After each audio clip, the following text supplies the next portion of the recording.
ফেসিবাদর তীর্থভূমি হইল গিয়া গোপালগঞ্জ।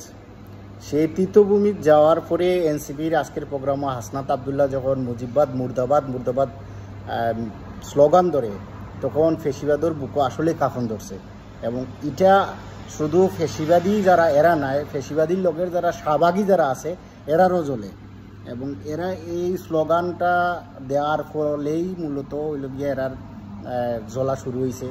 এবং সরকারের ব্যর্থতা স্পষ্ট যে এই ফেসিবাদী নিষিদ্ধ সংগঠনটারে এখনও পর্যন্ত তারা গ্রেফতার করতে পারেন না, বা গোপালগঞ্জ বাংলাদেশের বাইরে কোনো জায়গা না।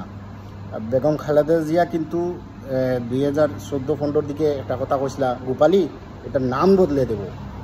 এবং আমার মনে হয় যে এই সময়টা এখন আইছে, এই ফেসিবাদর তীর্থভূমিরে একবারে ঘুরাই দেওয়া দরকার। এরারে যত ছাড় দিবা, যত জগবা, ততই মানে এরা ভয়ঙ্কর হয়ে উঠবো। এরার ছাড় দেওয়ার কোনো ন্যূনতম সুযোগ নাই।